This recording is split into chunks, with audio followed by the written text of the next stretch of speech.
Every episode of No Offsides podcast is brought to you by Champion Hockey. Be a champion.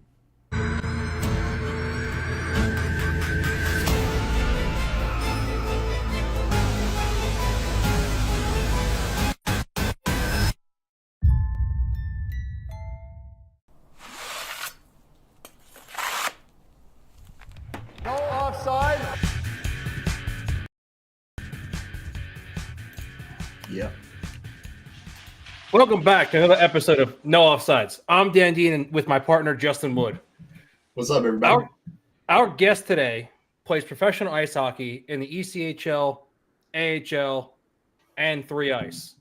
But he also plays pro roller hockey for the Labeda Snipers. Hawkins, how you doing, man? I'm good, guys. Thanks for having me on. Thanks for being here. So you beforehand you were telling me you almost had to push us back a little bit, huh?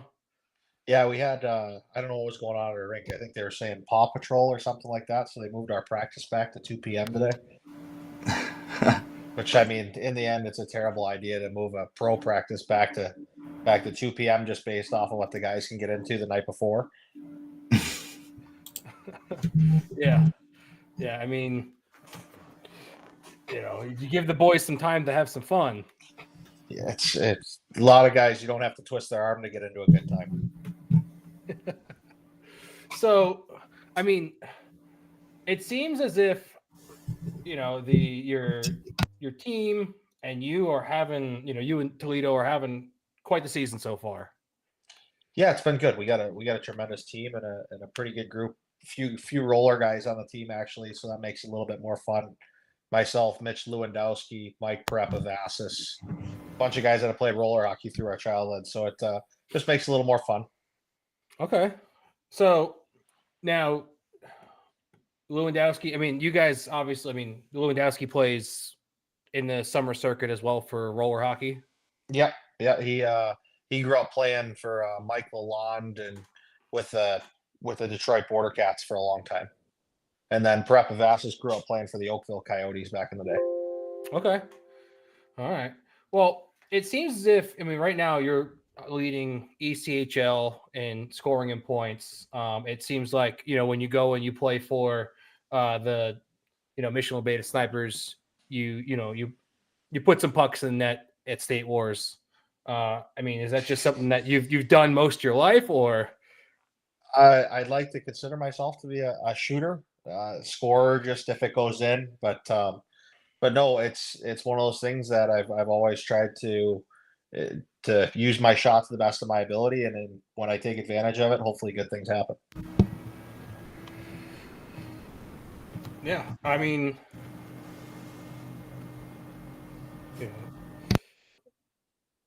Justin, your mic is loud. But no, what I was going to say is, you've had the experience right now you're in ECHL, but I mean, you've been loaned out for, the AHL. I mean, what's your experience kind of playing in those two different leagues?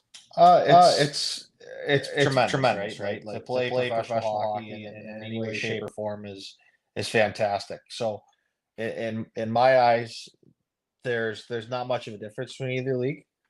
They're both tremendously hard to play in.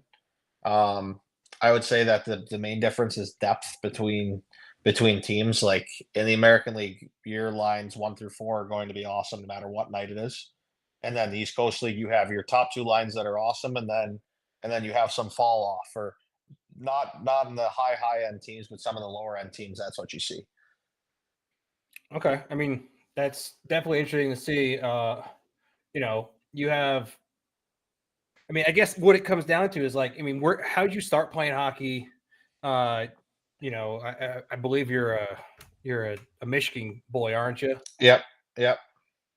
Me and the Wood family. Yeah. So growing up, I grew up playing at Joe Dumars Fieldhouse out of Utica, Michigan. It's gone in the wind now. But my dad and actually my uncle, they started it, the whole family. So. And then my dad came on board right when they started to take advantage of that whole situation. So around 95. And then I played at Joe Dumars Fieldhouse until I was, I want to say 12 years old. then they let my dad go, and he started the skate zone out of Rochester. So pretty sure Woodsy's been there a time or two. So, and I grew up playing there. I was roller first, then I transferred over to ice hockey. Like I think Tyler Spezia says the same thing. It's way easier to go from roller to ice than it is to go from ice to roller.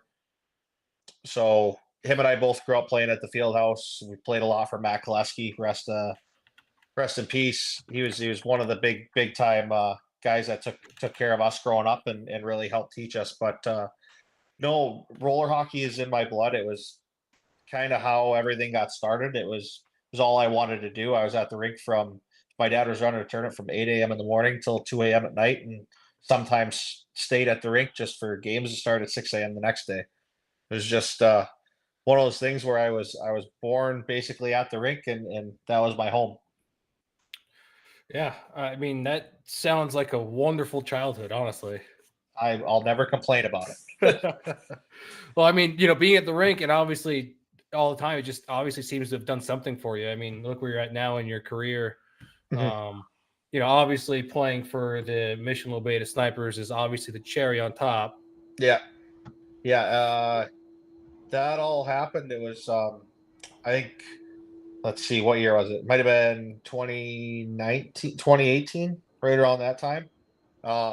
Alkali was kind of redoing their whole thing, and I ended up not on their team, and Timmy called me, Tim McManus, and asked if I'd want to play with them, and the rest is history. And it's been a blast playing with all those guys. A lot of guys I looked up to over my life in the roller hockey world: Greg Thompson, Kyle Kramer, like that whole crew. So in my eyes, it was just it was a no-brainer to go play with them.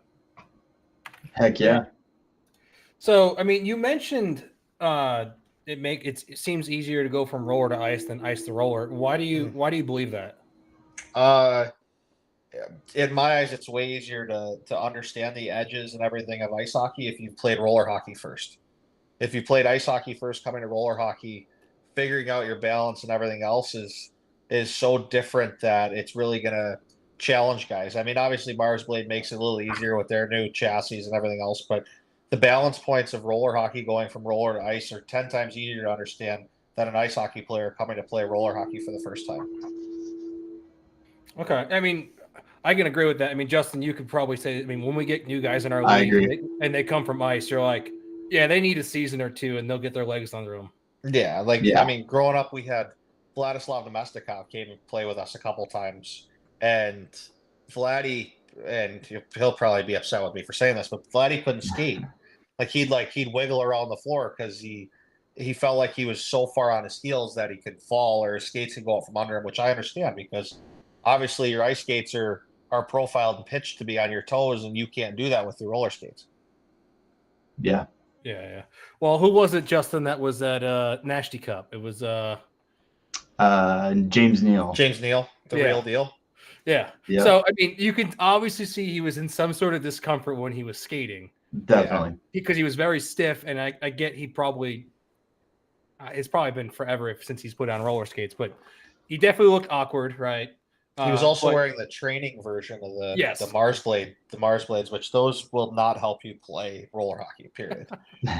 Yeah, no. And that's what everyone was saying. It was like, he's wearing the wrong chassis. Yeah. It's, I mean, if you, like, I live by Mars Blade. I wear the ice toque. I wear the roller chassis. They take good care of me. So, like, the new one they came out with, I believe it's the R1, whatever the metal one is for roller hockey, is actually awesome, because they made an insert that is where the toe is stuck in one position and only the heel moves, and that's the exact same way my ice hockey skates are. Okay. So it's seamless, cool, going back and forth. Yeah. Wow. Now, I mean, you said you played. Well, no, you didn't say you played Border Cats, but you grew up, and then, I mean, you played roller hockey as a kid. Yeah. And so, like, what made you kind of transition to ice hockey? Was your dad owning a rink, or? Well, I did play for the Border Cats growing up. We started as the Tour Venom, then turned into the Tour Border Cats. Now they're the Mission Bauer Border Cats, whatever you want to call them. You know what? I played roller hockey first. Then my dad, I was playing both, and I kind of played both all the way up. But I played double A hockey basically all the way until I was my my first year midget major, where I played with Parker, and I played as a defenseman, which is very odd because I can barely skate backwards. It was I always loved the ice hockey side of it because I grew up around guys like Chris Terry, Corey Conacher, David Booth, Patrick Kane played at the field house, like guys like that were unbelievable ice hockey players. TJ Hensick, that were all good ice hockey players. So I wanted to basically be exactly like them. So at some point, like roller hockey kind of took a back seat, but I'd always come back to it in the summertime no matter what. Okay. And I guess, and that's probably the reason why you always come back to State Wars, right? Yeah. It's something I love to do. And there's nothing better than seeing the roller family every summer. Yeah. Now, I mean, when you were younger, did you play in any of the other tournament series, not State Wars, Narch or Tours? Yeah, I originally, I want to say even until college, basically all the way through, I would always play Narch and State Wars. Tours was always tough, but just because of the timing of it and everything like that. But growing up, I played Tours, Narch, and State Wars all the time. And now it's been State Wars, and occasionally I'll jump out to Narch if I have the time or something like that. You never know, I might end up there this year. But yeah, I always loved all three tournaments. My dad and Darren were great friends growing up, as he was with Ronnie Beilston and Mr. Garsh. They all played with and against each other, so it was no matter what, if I have a way to get there and play it, I'll do it. That's sweet. Yeah, I mean, you seem like a guy that you have free time, if there's any pickup hockey, you're probably there. Yeah, 100%. It's like I'm a rink rat. I'm 29 years old and I still spend more time at the rink than anybody on our team. So nothing's changed. I'm still a kid in a candy store when I walk in every day. There's still a big smile on my face when I'm putting my skates on, and there's no bad day when you get to put your skates on in the morning. No, I have to ask, because I know you grew up with Justin's brother. Mm-hmm. I mean, who's got the better hit count on each other? In the family? No, you guys said you said you played against them, right? So who's got more hits on each other? I mean, him and I don't hit. Our brother was a big hit. Guys. Yeah. Yeah, we I don't hit anyone. I don't think Parker did either. It was more of a who threw more sauce competition. Oh, okay. I mean, you gotta have the sauce. Yeah. Yeah, definitely. I actually wanted to talk about something. It was a story that I remember very clearly. Oh God! From when you guys were playing together. I think I know what you're talking about, but let's hear it. Well, it kind of ties into the fact that you're known for having a really hard shot. Okay. All right. I can't remember which rink it was. The one downtown Detroit. You guys were City playing Arena? Caesars. Yeah, City. Uh-huh. And you just absolutely blast a clapper from the top, maybe top of the circles. Yeah. Hit the goalie. This dude screams bloody murder. I heard him.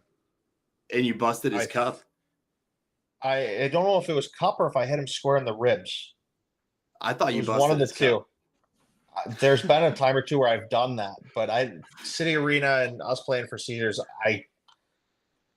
there's a chance that had happened there. I remember it more happening at like a showcase in Chicago. It could have been. But yeah, no, that's happened once or twice before. And I feel bad for the goalie, but he chose to be a goalie. It's his own fault. Agreed. Well, let's be honest. Dan's a goalie sometimes. Sometimes, yeah. Now I got to ask you. We're talking goalies, right? Are ice goalies as weird as roller goalies? Yeah, they're the same. Okay, there's no difference. Yeah.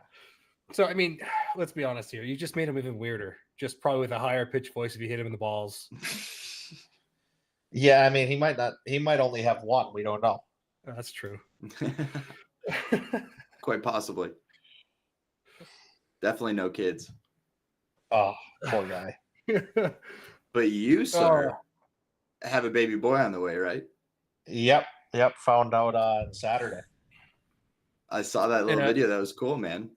Yeah, it was really cool of the team to do that. It was something special. Me and the wife kind of want to do something like that, and we had it where we could have all of our family there at one time, and all the boys decided to stay, and it made it an even more special moment. The whole staff, the coaching staff, everybody came out and saw it. That's beautiful. Yeah, so we get to invite a baby boy in August of 2024. So expect him on roller skates first. Yeah. I just hope he's a better skater than I am. Hey, we can. Listen, as long as he's not, if you give him roller skates, as long as he's not running down the rink, we're good. Hey, I mean, if he figures out how to put the puck in the net, I could care less if he can skate or not. That's true. Yeah. Do you not think you're a good skater, Hawkins? I've never been a good skater in my own eyes. I get A to B by all means, but is it pretty? Probably not. Well, I mean, I guess playing 3-on-3 ice hockey, I guess all you need to do is get A to B, and hopefully you put the puck in that so you don't got to skate back. Yeah, to be honest with you, it's really the same as playing roller hockey and that stuff. It ends up being a man-on-man situation or a puck possession thing.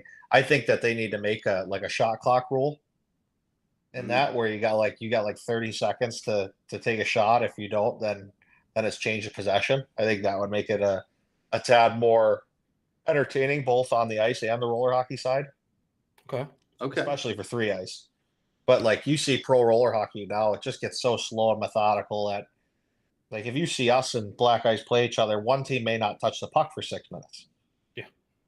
So I'd love to see some sort of shot clock or over back rule show up in the next couple of years. How long would that shot clock be? I'd give it like a minute. Okay. I think that's fair. Yeah, I mean, you because what's happening now, right, is you have a lot of people coming from ice to roller. Yeah. And they're like, they don't want to play the possession game. They just want to go. No, they just want to run and gun. Yeah, by all means, I understand that, and I get it. Maybe, and I don't mind the possession game, but at least possess it in the offensive zone. Yeah. So maybe there's no shot clock. Maybe it's once the puck crosses the red line. If the puck crosses back across the line, everybody has to tag up before you go back in. Something like that. Something of that nature. That way, it's really a offensive minded type of rule change. I like that. I like it. I mean, because once you get into changing one thing, then you kind of have to add other things, right? So, like, you're talking crossing back over. Is there a time frame to come back over to midline, right? And I think that's why you really, because it's a domino effect. So, yeah, because if it's the clock doesn't start till you cross the midline, then it's like guys are just going to camp on their side of the rink with the puck anyway and possess it. Yeah, which that's kind of why I think if you do a shot clock situation, it's got to be the second you touch the puck. Okay. But if there's no shot clock, that over back violation thing would be neat to see. Yeah. Yeah, I mean, it's definitely an interesting take coming from you, who's kind of been in the game for a while and have experienced all types of roller hockey and ice hockey. So IIHF rules. This is precursor to now what they do with Worlds and USARs and the thing I did last or 2 years ago. IIHF rules, you had to skate the puck over the red line. You cannot pass the puck over the red line. And the second the puck, they did icing. I don't obviously that there needs to be no icing. But you skate the puck over the red line. If the puck comes back over the red line, each guy has to tag up before the puck goes back in. Now you don't have to wait for the puck to go back in. You just have to tag up with the red line. Okay. Yeah, just some different stuff that would make it a little more entertaining. But who knows? I guess we'll see what'll happen with France at State Wars this year. That's true. Yeah, I mean, it is awesome that because you played Worlds, right? Yeah. Yeah. So, I mean, it's interesting that you'll be able to play against those guys again in just State Wars and not just Worlds. Yeah, and then, Are you applying for Worlds again? No, because that baby's coming August 30th. Oh, right. That's the first week of September, I think, is Worlds this year in Italy. Yeah, that would go over like a fart in church. We don't need that. Yeah. Bring the wife and kid. Yeah, I mean, we could get him citizenship. That way he can play there whenever he wants, but no. You want a little Italian baby? I mean, it wouldn't be a bad idea. Dual citizenship right off the bat. Yeah. Or they just won't let the kid back in the country. Yeah. Yeah. I think you'd be all right. But we just played at a tournament, US Roller Cup. Yeah. And they brought in the rule, the jailbreak rule.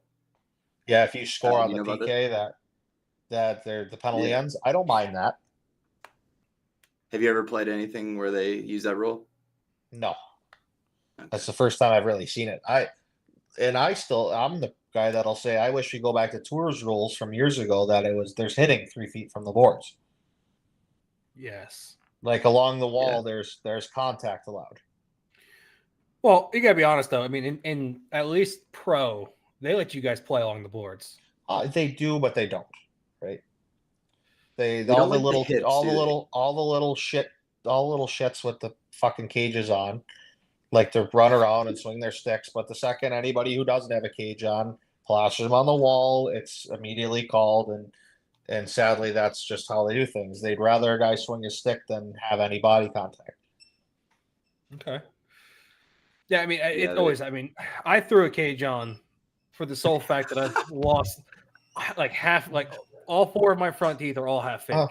Yeah, by all means, I get it. Trust me, I understand it.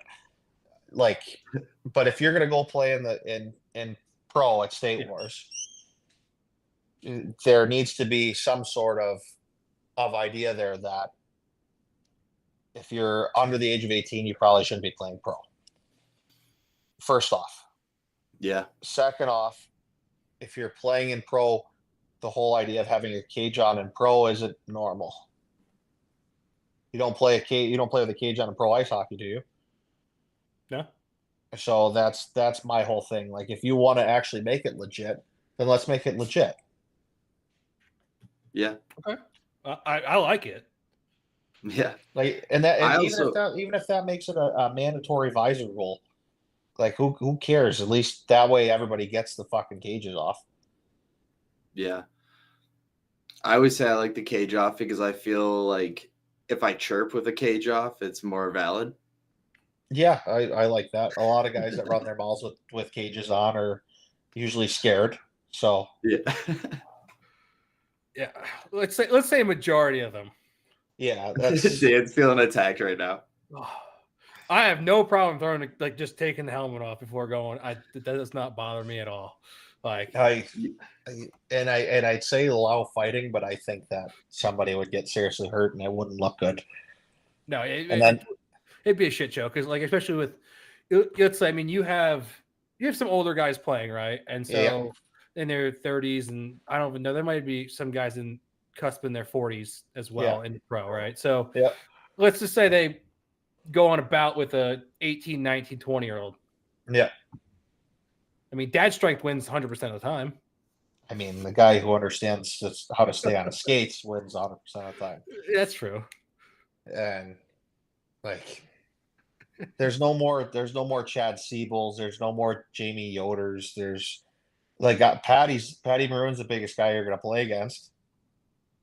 And let's be honest, if somebody's dumb enough to fight Pat, then they deserve what's coming to them.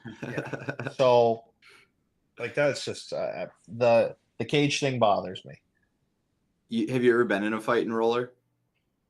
At Dumars, yeah, but there's no point in me doing it since. Yeah. Like, if anything, like, if I'm going to hold a guy out because it's going to be fun. Like, what do I have to lose? I have an ice hockey career potentially going after some little shit that has a day job tomorrow.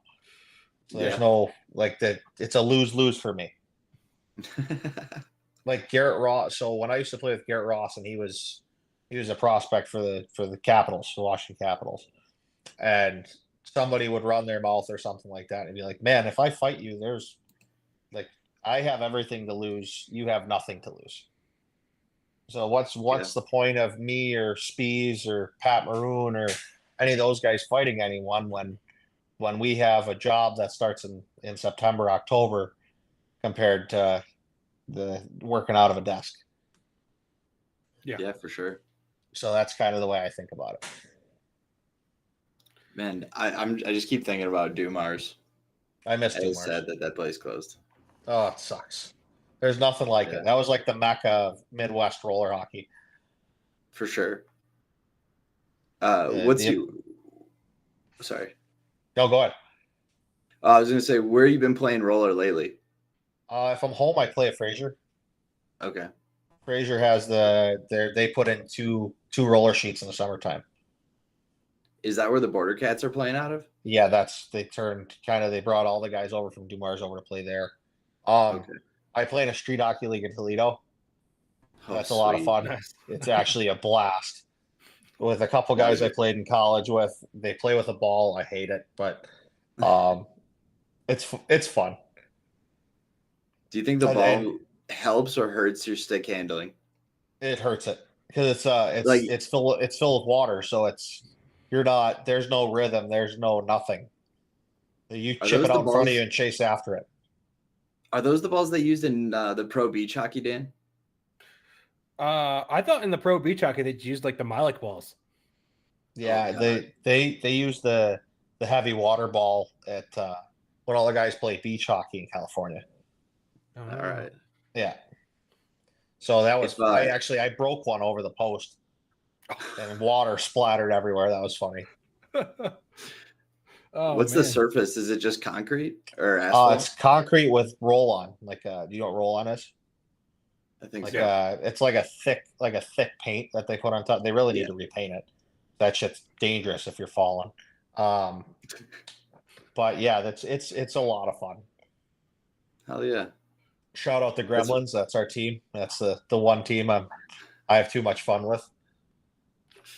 That's pretty sweet, man. How often do you guys play? It's every Saturday. I got to play one game last year, sadly, because I was always gone for 3 ice or something of that nature. But yeah, no, it was a blast. You might be able to look it up. I think it's like a Toledo Street Hockey League or something like that. We'll find it. We'll pull something up. Yeah, I think the one game I played and I had like 7 goals and 3 assists. It was fucking something stupid. Sounds like Dan in our league. Oh, it was a blast. That's awesome. So, is it still 4-on-4 or is it 3-on-3? 4-on-4. Okay. How big of a rink would you say? Full sheet. Really? In the wintertime they convert it and they have a chiller, so they actually have an ice rink. Wow, that's pretty lucky. Yeah, it's fantastic. Do you play in that as well? No, I've gone out and helped coach when they have the ice sheet out there, but that's about it.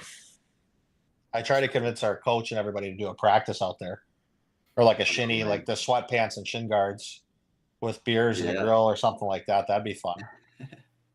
Heck yeah. Yeah, so I found it.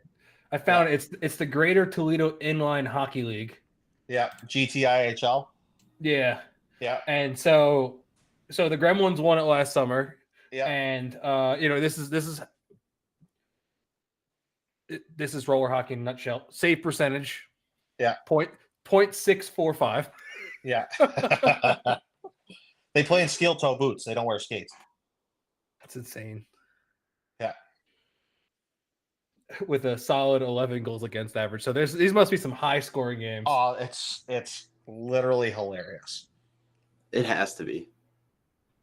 There has to just be wild rebounds and stuff too with the ball. Yeah. 15-6, 11-10. So it's like, it's 6-7 goals and up per game per team. Yeah. It's the finals a 3-game series. That's sweet. Yeah. So I had to play the first game of the final, and that was it. I was gonna say, up on the screen. I was gonna say because I guess Yeah, because during the regular season, I guess they don't keep the stats for playoffs because your name's not on the. Oh, if you search up GTIHL and my name, it might come up. Because somebody sent a picture in our team group chat.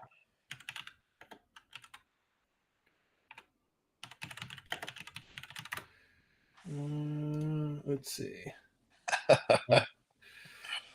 Got playoffs: 4 goals, 3 assists, 7 points. Yeah.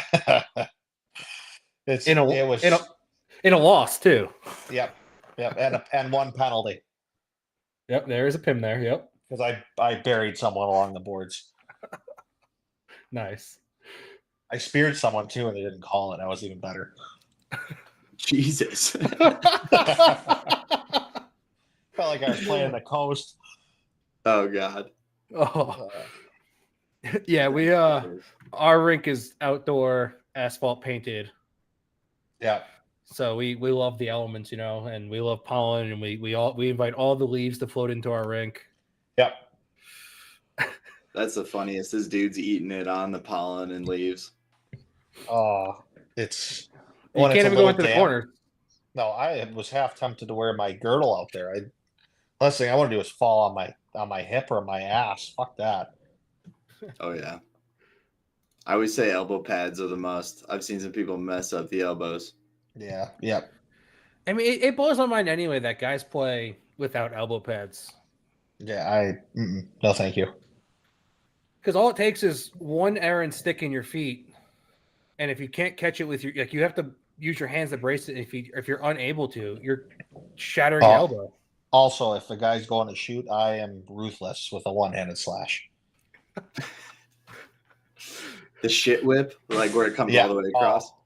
Yeah, just the one-handed. Yeah. Nice. Yeah, it was. Yeah. Now you're infamous. I mean, Justin, you got a video of Hawkins pulling a Mishy as social media call a version of the Mishy. A version of the Mishy. Because that's the name of it. We don't call it Michigan anymore these days. We just call it the Mishy. Yeah, that's what kids do. They can't speak full talk anymore, so they just come up with new things. Now, I mean, there's a rumor mill because apparently NHL wants more scoring, but they don't want you to do it in style that they might ban the Michigan. That'll never happen. No, okay. No, it's below the crossbar. It's what are they going to go like full semi-pro foul? No 2 fouls. You can't just go flying through the air like that, Jackie. Like, what do you think they're going to do? Like, so that's like saying a puck comes popping up in the air and you're going to hit it out of air and put it in the net. They're going to be like, oh nope, not allowed to do that anymore either. Yeah, good point. I was watching someone talking about I don't remember which 2 players, and they're convinced that they're practicing passing to each other's hands, rather than to. It makes no fucking sense.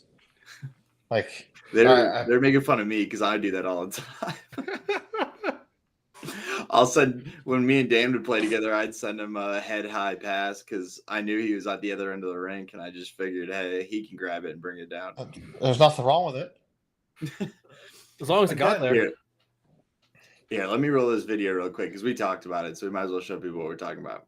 Here we go. Spin around to Michigan, and I pulled it, tucked it back behind my college goalie, Jake Toit. Rochester, Sterling Heights native. Your coach loved it. Oh, John McClare? Yeah. That made it even better. He had a huge smile on his face. Oh, he's a legend. He's one of the best human beings in the world. Yeah, this is pretty dirty, man. I had a more fun one in the ECHL All-Star game this year. I did a backhand spinner on Michigan. Oh, nice. Damn. Yeah, that was a little bit more fun. We had Mike West on, and during the Chicklets Cup, he hit one. It was like a Michigan from 30 feet out. It's probably just inside where a blue line would be. I saw a video of that. Yeah. So we were told like you got to have him on. Give him his glory and fame. We're like, all right, well, all right, sweet, whatever. And he's a fun guy, and he got to talk with a bunch of he got mentioned on the Chicklets Cup podcast and stuff like that. So yeah, why not? That was, I mean, when you do something like that, absolutely. Yeah. Oh yeah. You gotta have some fun with it, right? Like in game 2 years ago, I cut to the net and did a backhand machine move, picked it up and shoved it under the bar. So it's like, just if you're not having any fun with it, what's the point? Agreed. Well, and I feel like the 3 ice is pretty much that motto, right? Is like, go out there, like it's a new dynamic of a type of way to play ice hockey with a, roller hockey infused in it, and it's like, do whatever the hell you want. Yeah. It's which sucks for the goalies, but it's great for the players. Again, they chose to be a goalie; it's their own fault. Agreed. You can't have any remorse for people that make the decision to be a goalie. Okay. Now, do teams get drafted for 3 ice? Yep. There's a draft for it every year. Okay. And is it same captains, or depending if those guys play again, or? Nope. It's everybody goes back into the bag after like the following year. So they sign everybody their contract, and then if you get drafted, you play, obviously. But if you win, it doesn't matter. Like, you could be drafted by a new team the following year. Okay, that's cool. Makes it a little more fun. Like exactly, another fun element to it where it's a little shooken up. Yeah, there's no super team. It's just different, and it makes it a little more fun that you could play with somebody else every year. Damn. What's the physicality like in that league? There's not much of it. It's literally the high end. Let's rephrase that. It's like fast-paced 3-on-3, no contact. Okay. And obviously, you're gonna have your guys that cherry pick. You're gonna have your guys that do this and that, but it's pretty fun. It looks like fun. And they get paid for it. It's just the treat behind it. Yeah. Heck yeah. Now, you look like you're brewing something up. No, I'm sitting there because, I'm thinking like 3S has New Jersey's coming out. They got new venues coming this year. Yeah. There's some big names. I mean, another roller guy that whether you play against is Chavo, right?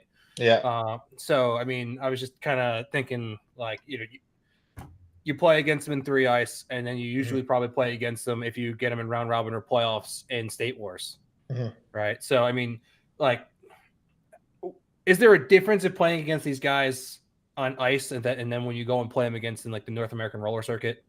Yeah, they're completely different players.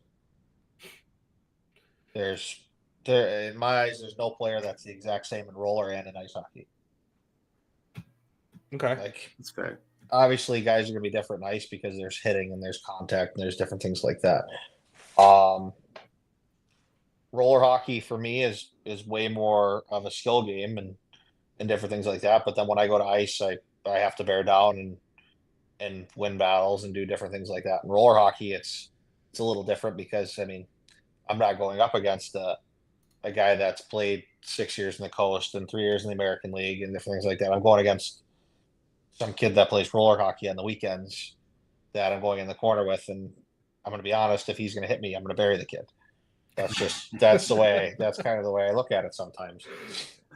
But then you play different teams like the Palma guys that have all played forever and they know roller balance better than anybody. It's like, those are guys where you have to play a conservative game. So John's always going to be a offensive type of guy, always, roller hockey or ice hockey.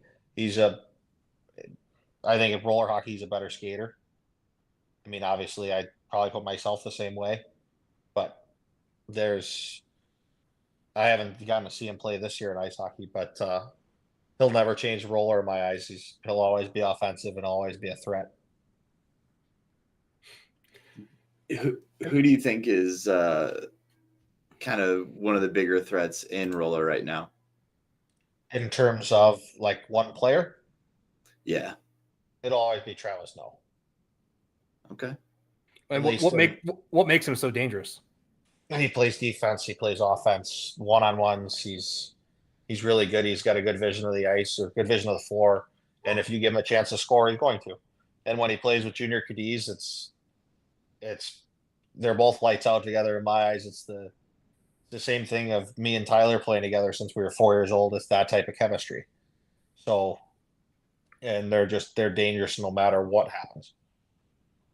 And when Trav is playing like Trav, it's a very dangerous and fun thing to watch. It's awesome. Okay.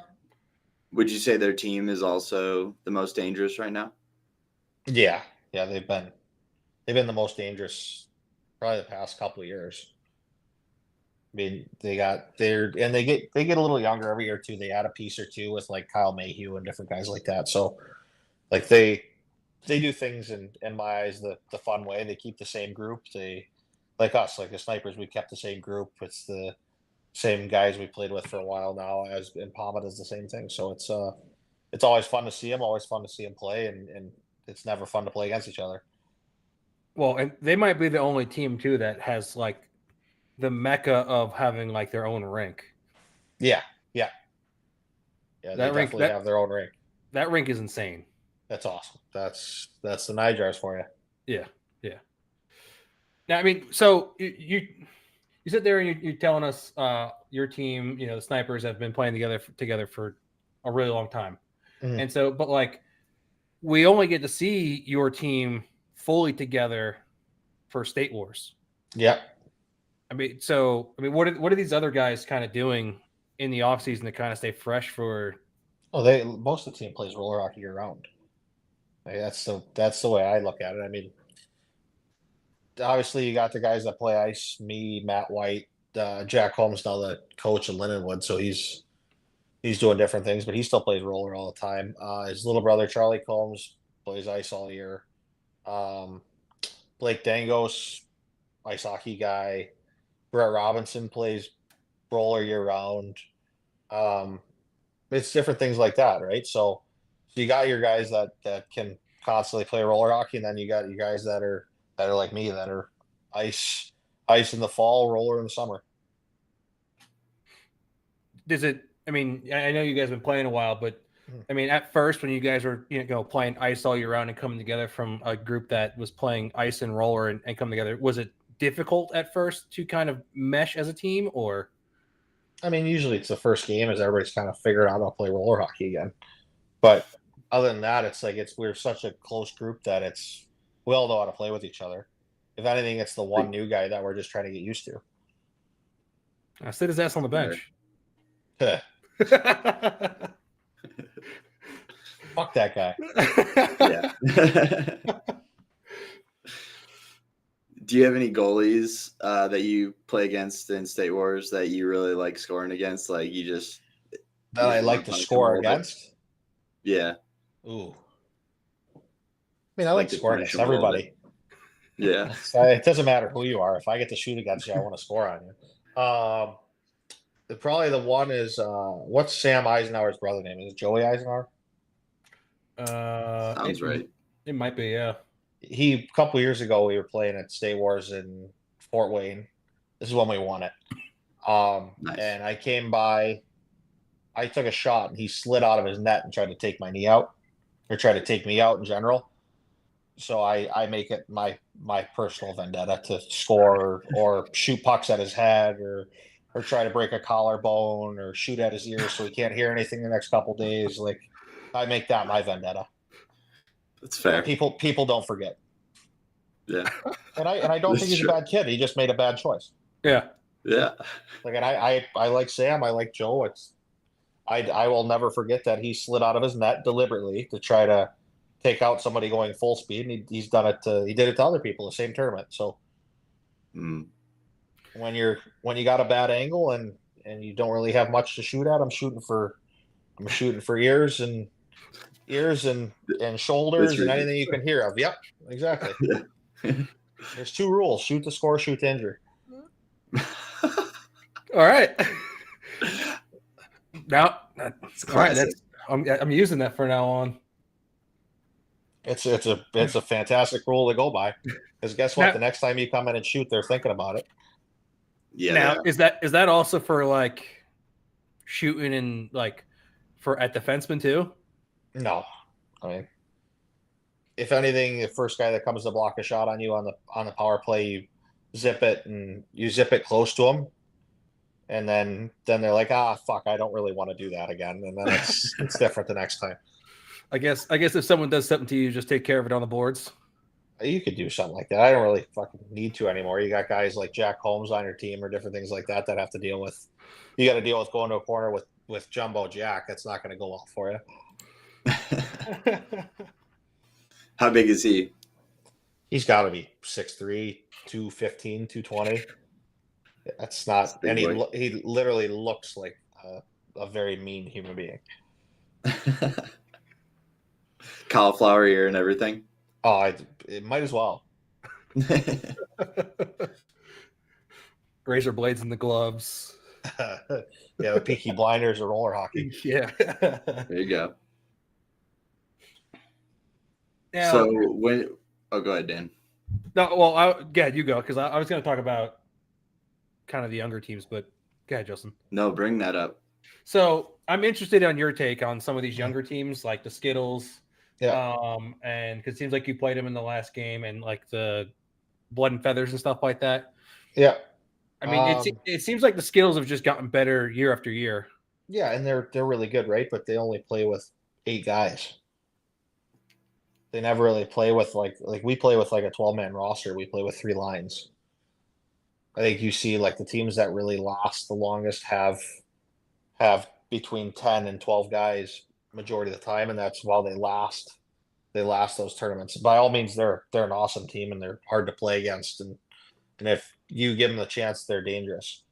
Blood and Feathers, they play man on man. They play tight.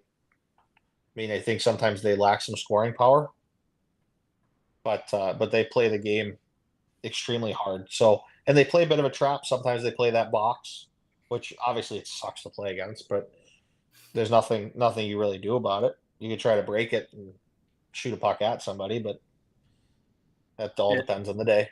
Yeah, they found themselves struggling to beat the box at USRC. Really? They went up against a team. Yeah, they went up against a team that hit some injuries, and they had 6 guys. Yeah. And so Blood and Feathers was running full bench, maybe 10 guys.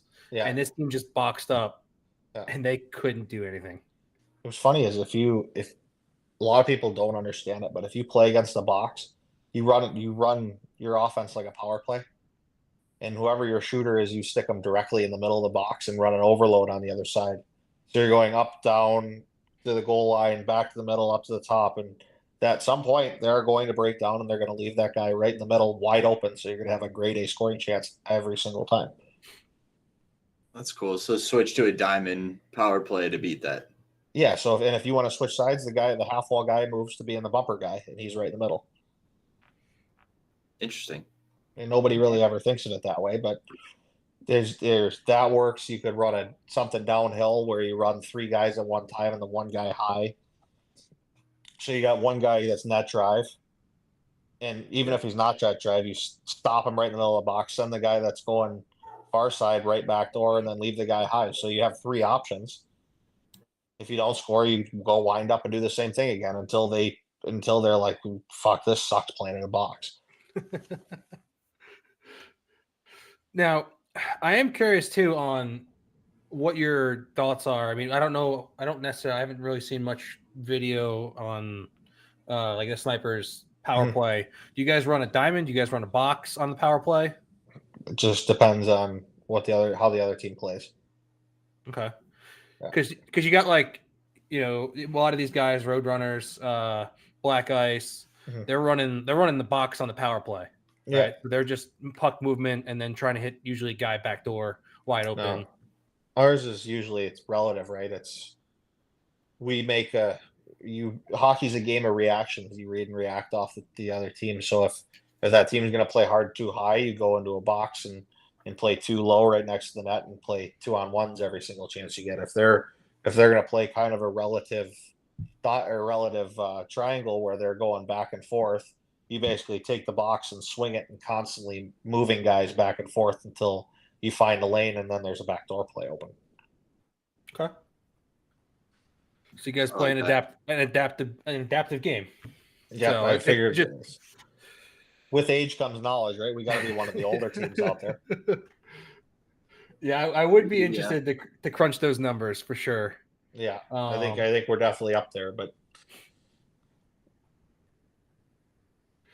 yeah, I mean, Justin, you were going to say something before I interrupted you. Well, I was going to ask you if you've noticed any changes in roller, over the years, because you have played for like at least 10 years. Well, way more than that now. Pro, I've played since I was 18, so 12 years ago now. Even like 16 before at the terms you couldn't hit it. The biggest change, honestly, roller hockey's growing big time to me. Yeah. Like I think COVID helped that too, because roller hockey's way more budget friendly. Yeah. And it was something to do outside for a lot of people, and they're like, oh wow, we could do this inside. And then you have Chicklets Cup, and you have all the different things where those guys are promoting roller hockey and different things like that. But I think it's gotten bigger, and I think the participation amongst more elite ice hockey players is becoming more and more a thing, which I think is by all means pretty cool. You get Adam Ernie, who's playing the NHL now for what? He's a good amount of time, 6 years. Yeah. Yeah. So like you get guys like that want to come play. You get Pat Maroon that wants to come play. Matt White is one of the better players in the DEL and the German Elite League, so he comes back and plays. Taylor Aronson played. I believe he played in the KHL. You got myself and Tyler, ECHL American League. Like it's stuff like that. So the more you draw better players, meaning better ice hockey players, they're not always going to be better roller hockey players. I think it just helps bring more and more people to the sport. Agreed. Yeah, I mean, you look at just all the guys that are even just making just content in their free time, right?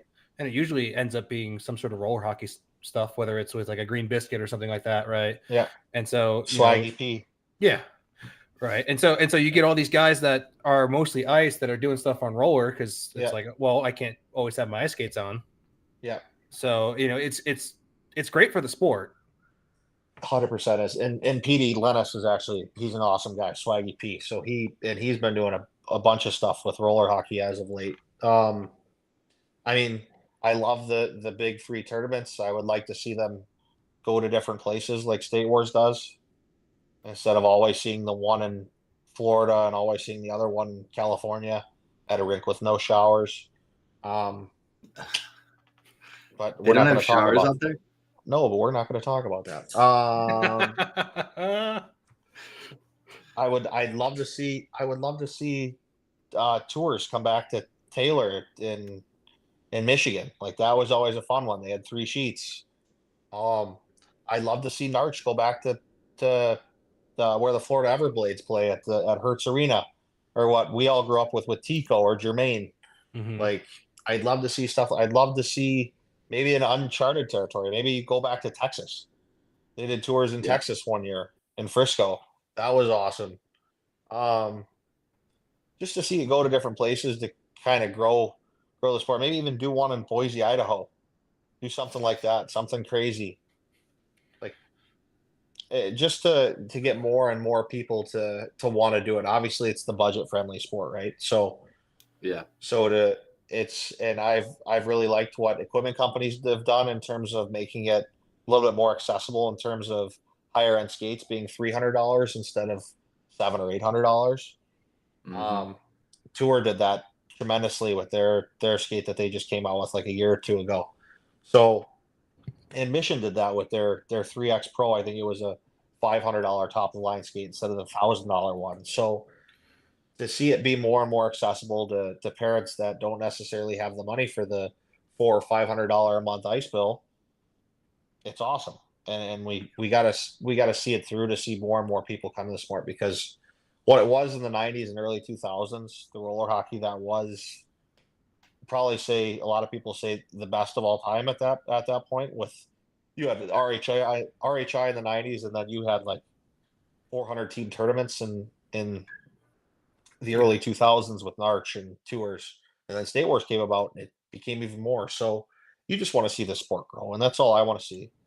Like, I want to Yeah, see kids definitely. enjoy it. I want to see kids enjoy it. I want to see the adult teams come and have a good time. And in reality, you got to have a lasting impression to where a kid will go home and say, "I had a blast that weekend. I want to do it again." And that's all you really need. Yeah. Now Definitely. it's seeming like you're liking State Wars because they move around and you get to go to different places. I like State Wars because Tim's my coach, and he's done a pretty good job with growing the game with kids and everything like that. And I've always liked it in that sense, and I always liked the idea of people from the same state playing against each other. I feel like that's always been cool. I listen. I was an Arch kid growing up. Like, that was the big one to win. Tours was always the precursor to an Arch, and now it's, or like the warm up for an Arch is a lot of people used to call it, but now it's Tours is huge. People love it every year, and they've done an awesome job with growing the sport. State Wars has done an awesome job with growing the sport. Now Darren's done a great job with growing the sport on the West Coast by all means.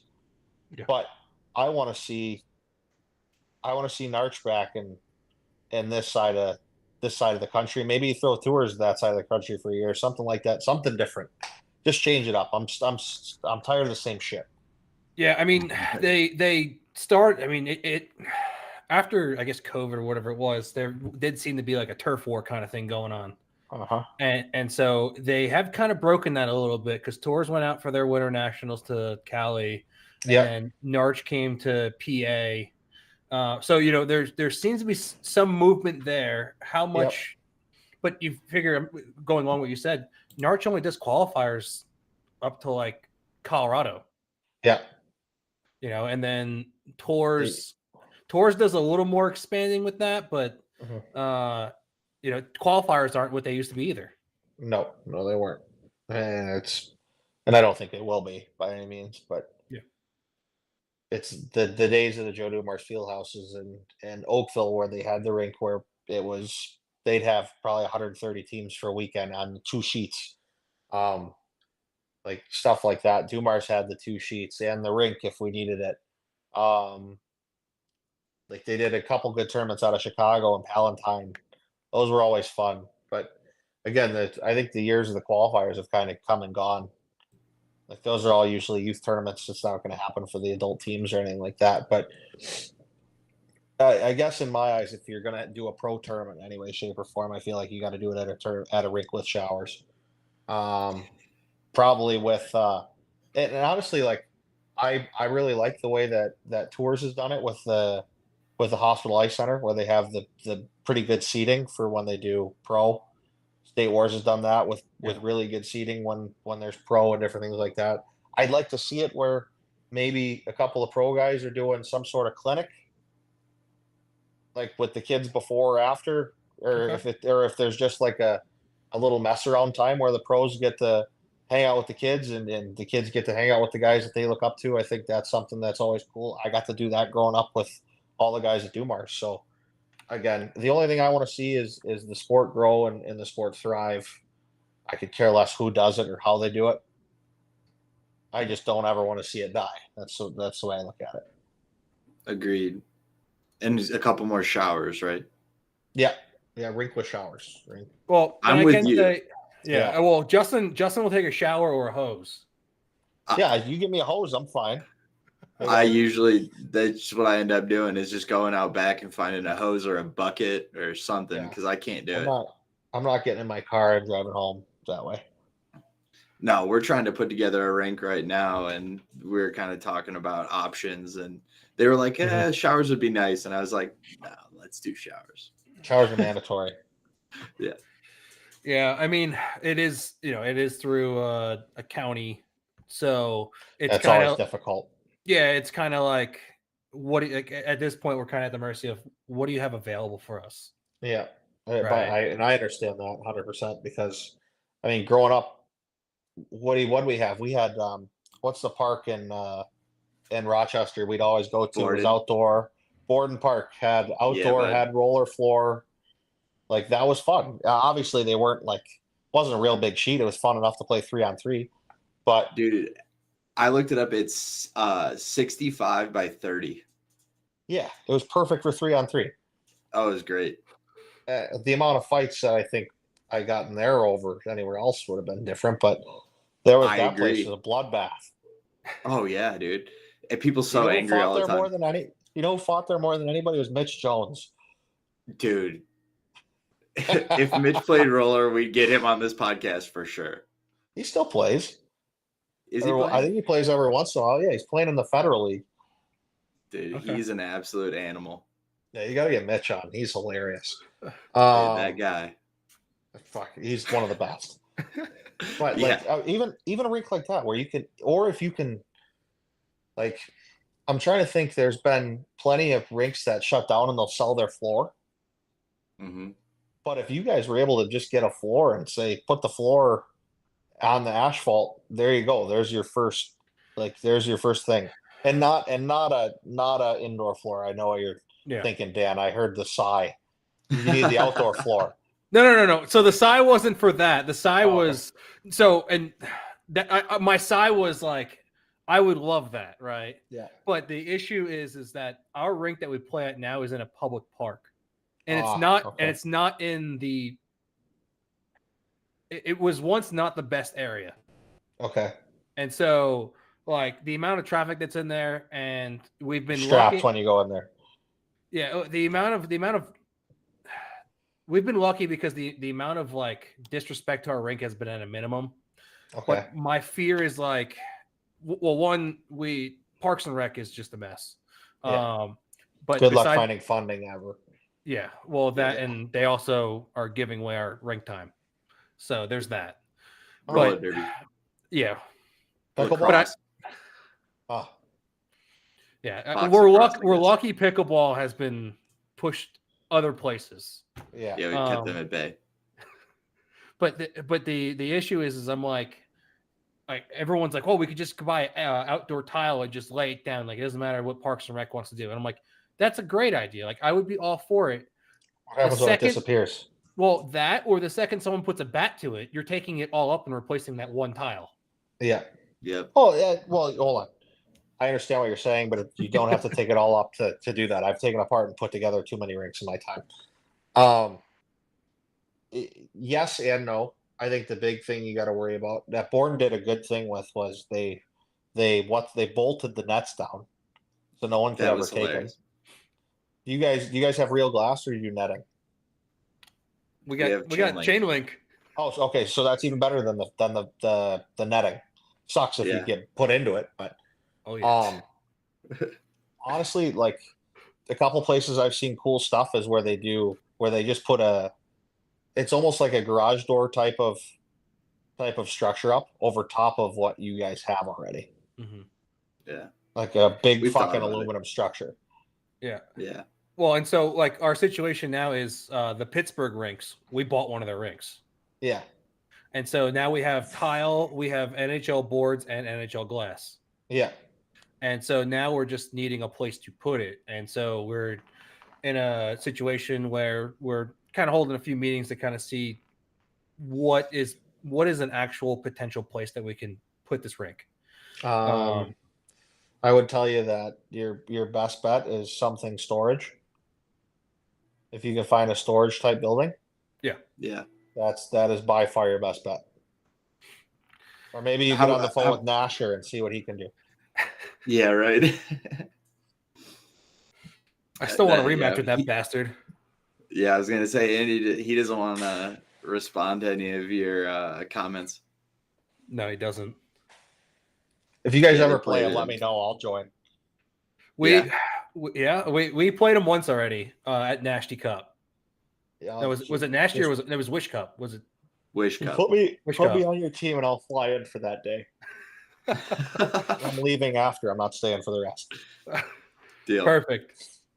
But so we played them, and it's just an unfortunate event. You know, still Matt, great tile.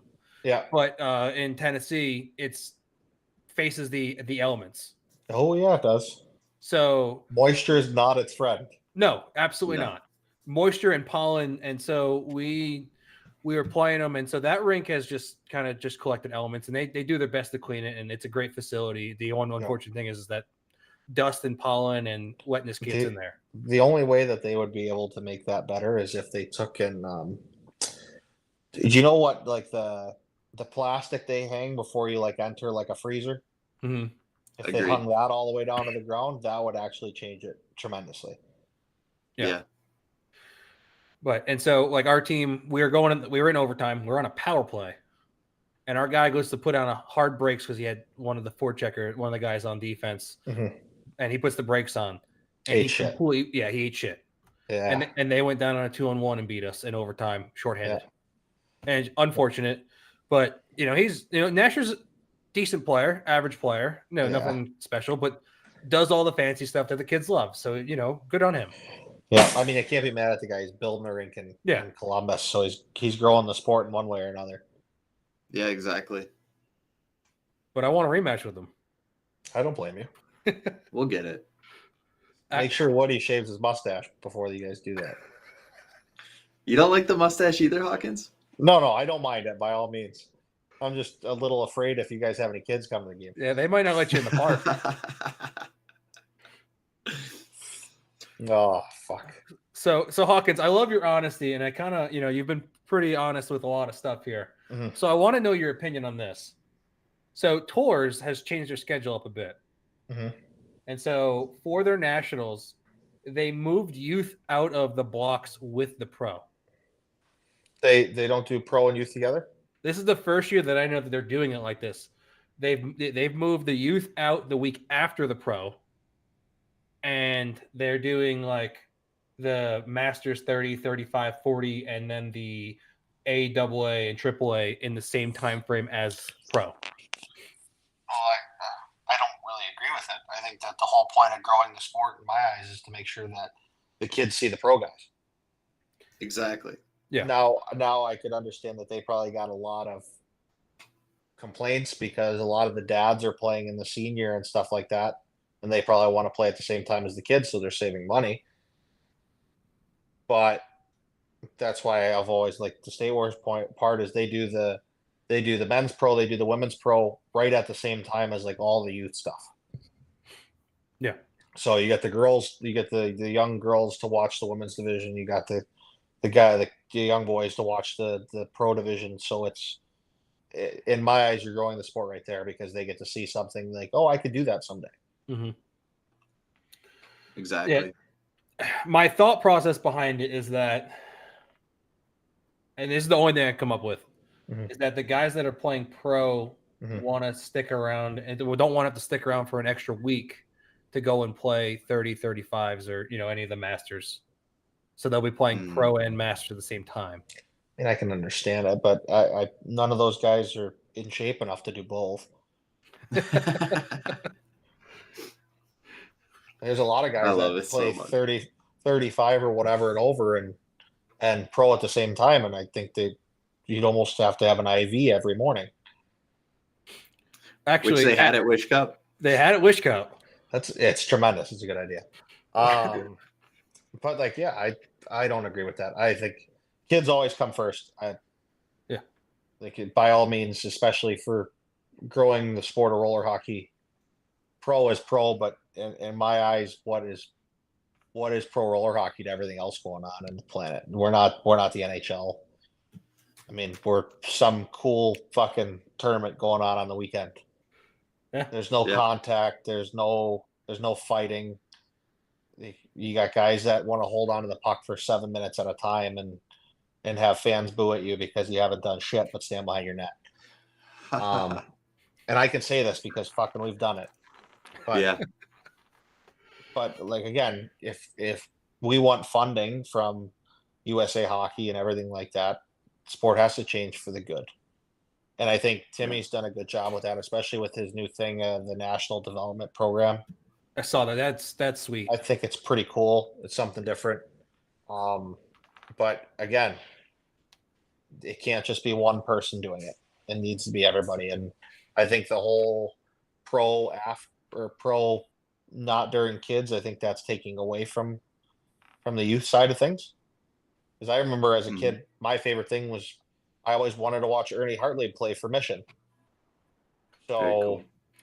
like CJ Oder play for the Mudcats, like things like that. Chad Siebel, JP Bielstein, like guys like that. Like I wanted to see the pro roller hockey when I was playing youth hockey. So the last thing I want to do is if we're there, like obviously like kids are going to want to play mini sticks and fuck around at the hotel and the pool. But if you're at the rink, that's something else you can do while the parents go up top and find the bar. Yeah. Yeah. So Let's talk more about the development program. How much do you know about that? I don't know jack shit about it. I just like the Oh, idea okay. of it. Yeah. Yeah. I got asked to participate in Worlds and told them I couldn't. Again, it's family over everything, right? So Yeah, absolutely. Definitely. but no, I think it's a tremendous idea. I know that Mr. Brennan with USA Hockey used to do a really good job with IIHF and doing like almost like a 3 or 4 day tryout to make the IIHF team. And I got invited to do that, and I couldn't go. I had to go to Calgary, the Calgary Flames development camp instead. So I never got to experience that. But to see something be built like it is definitely cool. Yeah, I'm definitely curious on, because obviously they're going to be watching the games and stuff like that and pulling people out and like talking with them and inviting them. So that seems to be what how they're going to be picking the array of players, which is kind of cool. It means you're technically, in a way, being scouted. Yeah, by all means, that's kind of what makes it a little cooler for me is you kind of give the guys that really never had a chance at doing anything like that a little bit of a chance. Definitely. Yeah. And you're doing it. I mean, all the adults are going in as, within their state too. So you're doing it with you're playing for your state in some sort of fashion. I know the youth is more the state itself, and the adults is kind of like you have to be living in that state, which I feel is what makes State Wars even harder. Yeah. Because you can put together your team that you've played with, but those guys could not be moved away and not be living in your state, but you guys get together for big tournaments and play with each other. But I feel like it's even harder to get a group together, and maybe not for some states, but I know like North Carolina for adults, there's only really 2, maybe 3 teams in North Carolina that can really put a team together. Yeah. I agree with you. For some states, it's harder. In some states, it's probably easier, like New York, New Jersey, Florida, California, Michigan, those states, because they just have more population. Yeah. I agree with you. I think Timmy's whole idea behind it is he wants to make something like the NTDP program for ice hockey. I think that's a big time thing, is that they can is just to replicate it, right? Our R&D department stands for rip off and duplicate. So why not do that with something else that you see? Agreed. Yeah. Now I'm curious here because, the obviously bringing in more teams is you're giving more people a shot, and you're seeing for someone like you that's played in the pro for quite some time, right? You're seeing newer teams, so you're kind of getting different. Getting to play against fresh faces and stuff like that. I mean, do you enjoy playing against a larger field, or do you feel like they should be tightened up a little bit? The best way I can say this, and I don't want to get in trouble for it. Damn. I think a lot of the time it's if you add teams, it waters it down. Okay. Yep.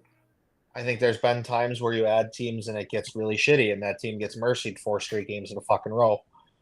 And that's a waste of everybody's time, and it throws off the standings, and it throws off the good teams playing against other good teams, because in reality, all we want is best on best. Yeah. Okay. Now, do I think adding a team like France is a bad thing? No, I think it's fantastic. They're a good hockey team. We played against them at Worlds. I might not have been there. I was at 3 Ice. Nobody knows that. They're a different game, absolutely. But the thing that I like about it is adding another good hockey team will always add more competitiveness.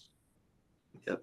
if you had a bad team, there's no real point of it because you're taking away some of the competitiveness, and everyone's like, "Oh, we get a break. We get to play that shit show over there." And it's point day. For the guys that only care about fucking individual awards, which is stupid as fuck to me. Yeah. Well, and you got to play against. Well, I don't know if you got to play against, but like Team Sweden, there was a Team Sweden that was put in last year. Unfortunately for them, it did not go all too well. No. But I understand. I understand bringing an international team. Right, you got to add those teams from different places. Do you think when you have teams coming from Europe, and they have to play on our larger nets and our larger rinks, do you think that it's harder for them coming and playing here, or for players from the United States going and playing on smaller rinks with smaller nets when you go international? I mean, we went and played international with the smaller nets, and the only real problem we had was the Czech team. And that was just because we both played such a puck possession, man-on-man type of game. That's what happened. Do I think it'll be different for them? Absolutely.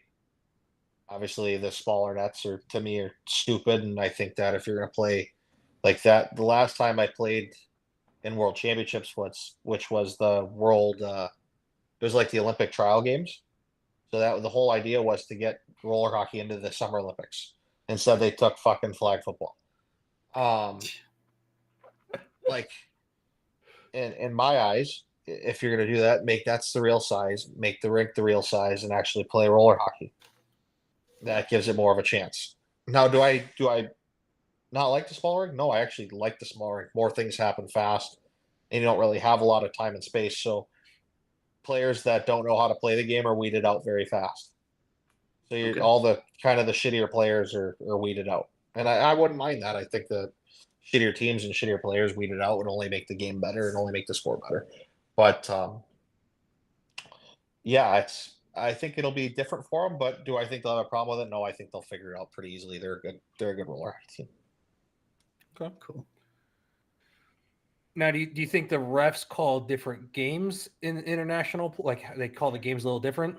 Yes, international, you really can't touch each other.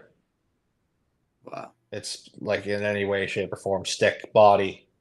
You can kind of do a little body. Any stick works called immediately. So that's a little different. There's a lot of flopping, honestly, in international play.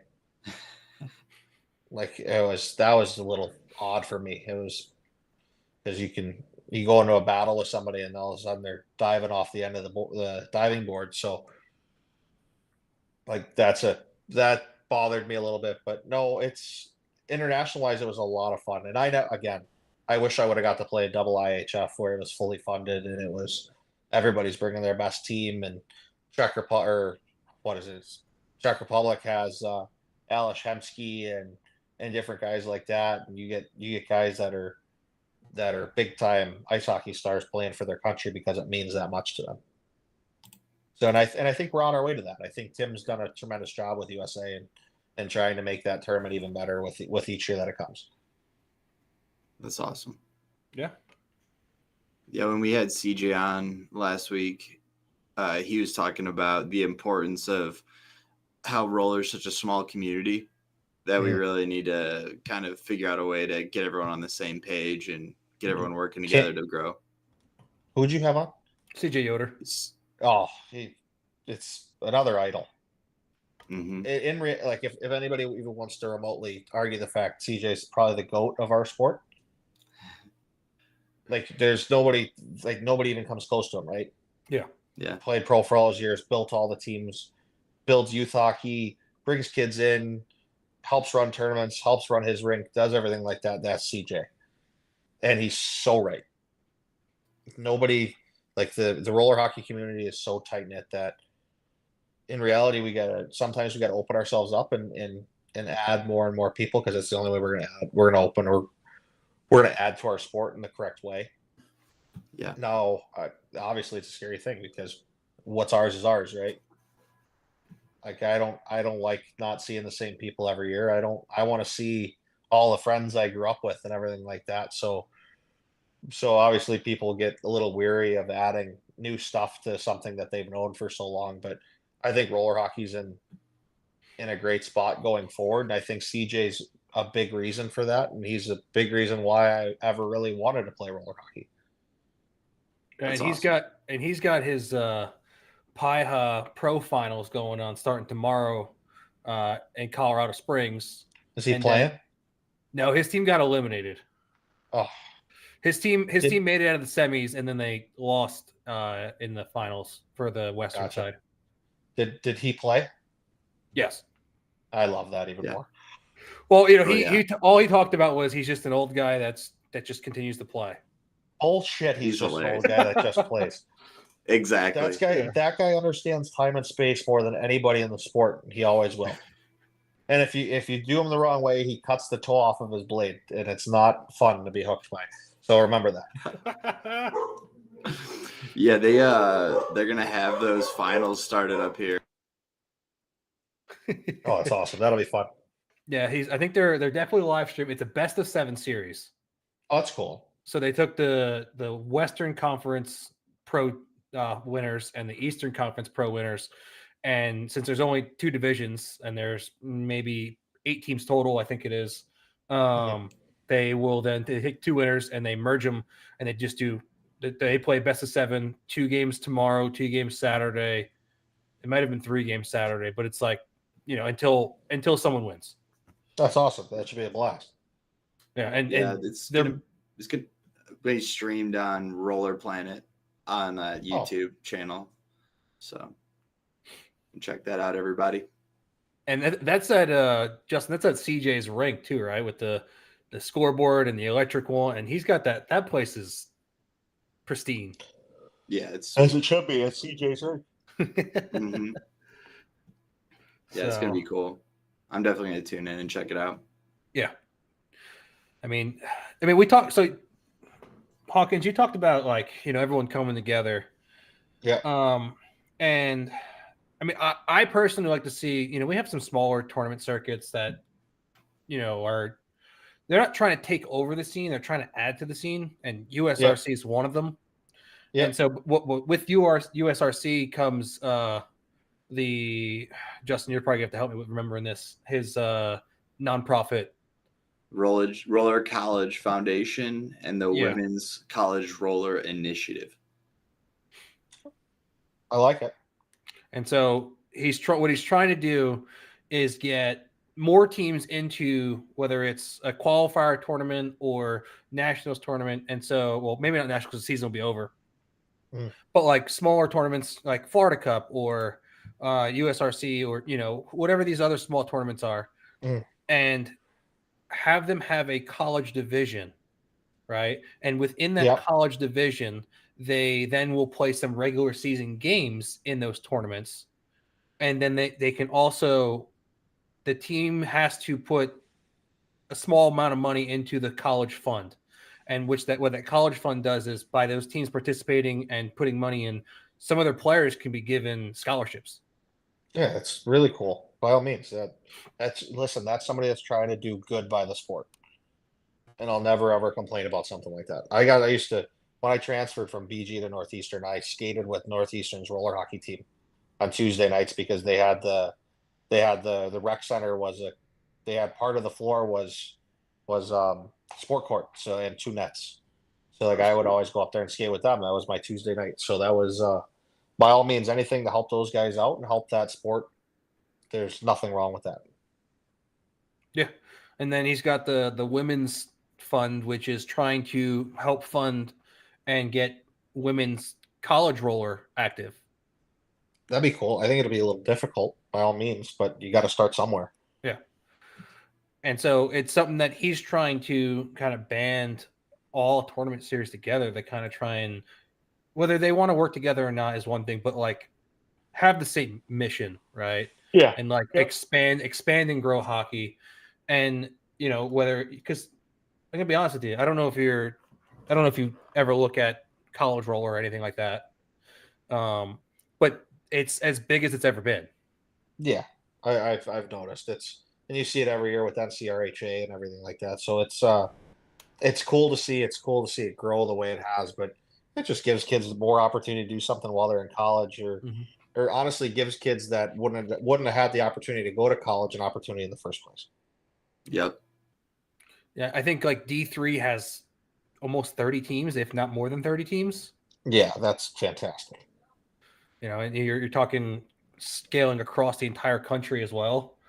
You know, and you have some people will say that Grand Canyon University is going to put up a fight against Lindenwood. Good luck. Yeah, I know. But I would love to see it, but they've been at the top for so long now. I wish anybody luck that wants to play Lindenwood. They're fully funded. They give scholarships. That's where I would have won if I didn't play ice hockey. So I wish anybody luck who wants to take on the Giant, but that's going to be a difficult thing to do. Yeah. Yeah, I mean, I think someone just released on social media too, like all the top stat leaders, and it's littered with Grand Canyon players, and then obviously a bunch of Lindenwood players and players from some other schools and stuff like that. But then you have like Lindenwood goalies that are goals against average less than 1. Yeah. So good luck. Good luck to Grand Canyon. But well, Dan, should we hit him with some rapid fire? Absolutely. All right. Oh, I like it. All right. Don't think too much about these. All right. I won't go for it. All right. You have a pretty hard shot, so you probably break a lot of sticks. What flex do you go with? 100 flex. Yeah, bud. What are the best skates on the market right now? Ice or roller? Roller. Well, I probably say I love my WMO1s, the missions, but I believe they're going to come out with something fun with Bauer here soon. Okay. The mission Bauer all the way. Yeah, the all the Bauer skates actually I think just went on discount. Yeah, so they've got to be coming out with something here new.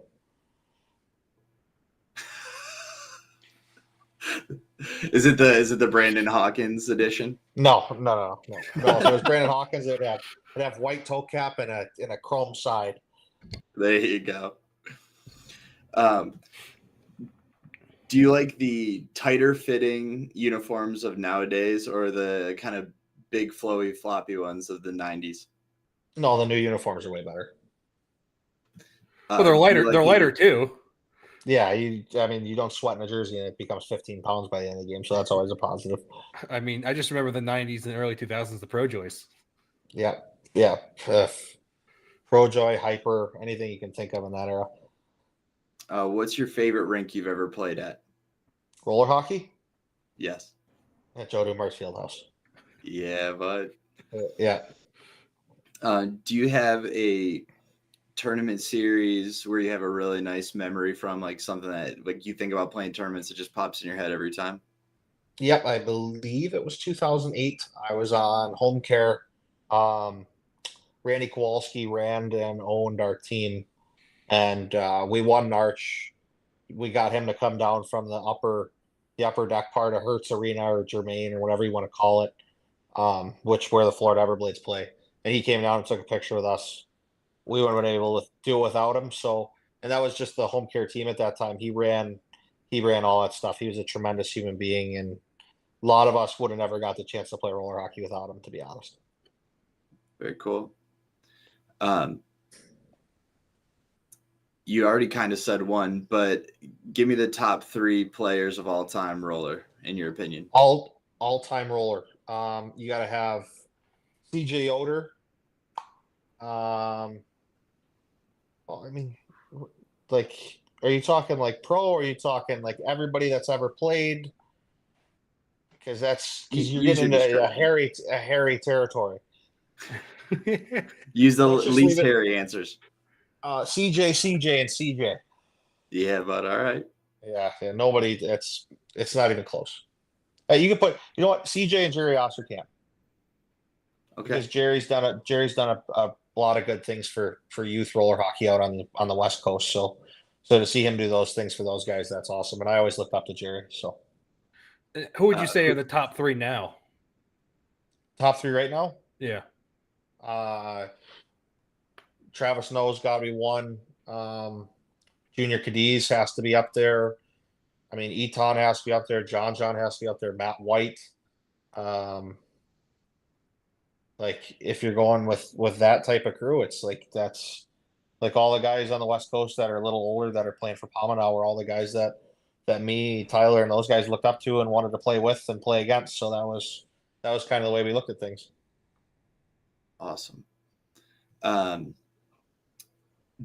3 tips for young players getting started. In roller hockey? Yes, sir. If you're not having fun, don't do it. Have an open mind because not everyone's always going to think the same as you. Yeah. And then always have your rollerblades on. Doesn't matter if you're indoor, outdoor, if you're skating to class, if you're just out on a summer day and you're bored and you don't want to sit at home, put your skates on, put music on, and go for a skate. There's nothing wrong with roller skating on a Friday night at the roller rink. Yeah. Nothing wrong with it. It's something that it helps everybody skate. It helps you learn how to skate. In all honesty, it helps you learn how to dodge people that don't know how to skate. So it could help your hockey ability and your vision. Just it's about fun for me. That's the only reason why I come back. And if I didn't have fun, I wouldn't. Heck yeah, man. All right, last question, and you kind of might answer it the same way you just answered that one. Did you have fun? I have a blast. There's like if you see me at any roller hockey, so and all the guys will tell you this too. We'll play. You do 2 games a day. I get there Thursday. We'll skate Thursday night. Friday we'll play at like noon and like 6 o'clock. I don't go back or I don't leave the rink between noon and 6 o'clock. Beautiful. I enjoy seeing everybody. I enjoy seeing the guys I grew up with. I enjoy seeing my dad's friends that he doesn't get to see anymore. I love seeing the vendors and the new things that are coming out, the rink rats, the Mars Blades, the Mission Bauers, the Tour, still Matt, like things like that, the different things that are coming out. Like I just love the sport and I love to be around the rink. That's another thing for young kids. Be a rink rat. There's nothing wrong with it. It's the best thing for you. Keeps you out of a lot of fucking trouble too. So there's that. You know what? Add another 2 guys to my roller totem pole would be Kenny and Kevin Houle, because they basically started Joe Dumars Fieldhouse, and all of us in the Detroit area wouldn't have been able to do anything or keep playing the way we do now without them. Matt Koleski, rest in peace. Again, he was one of me and Tyler's mentors. So to not have him, I don't know where I'd be. I don't know if I'd be playing ice hockey or if I'd even be enjoying the sport, because he was always the calming voice. My dad was always the one that was super hard on me, and Maddie was always kind of the one that would kind of help me piece back together and do different things like that to make things different in that sense. So to not mention him, it wouldn't be fair to his legacy or to who he is. He meant a tremendous deal to me, and I wouldn't be me without him. So, but to roller hockey, like, it's a fucking blast. It's meant to be a blast. It's not meant to be some fucking crazy pressure situation. It's meant to be throw your skates on, play 4-on-4. You have time and space and a ton of offensive ability, and go fucking have fun. Yeah, man. I love it. You've heard it from a long-standing professional player. Go out there and have fun. Yeah, I'm a kid in an adult's body. There you go. Yes. Yeah. Well, man, we appreciate you being on here, and we appreciate you being candid with us, and we wish you luck with everything you got going on. Thanks, fellas. I appreciate it. Yeah, no, this is awesome. Any other time, or say after the roller season, if you guys want to talk again, let me know. Yeah, I'm always willing. Always willing. Maybe even at the tournament, that would be fun. All right. Yeah, I mean, we're trying to make it out to State Wars, so we can do an in-person one. That'd be fun. Hey, we got you. We got you. See if we could do us and the Wheel Talk Hockey guys. That'd be fun to get all of us together. Yeah, absolutely. Hell yeah. They're good friends and tremendous people. So Heck yeah. perfect. Appreciate you guys. Yeah. Thank you. If you're viewing, make sure you like and subscribe. Leave a comment. And if you're for check and roller hockey, dole it up because there's no offsides. I'm Dan Dean. I'm Justin Wood. Hawkins, thanks for joining us, man. Not a problem, fellas. Appreciate you guys. Had a blast. See you, man. Later, man. See you, boys. No offside.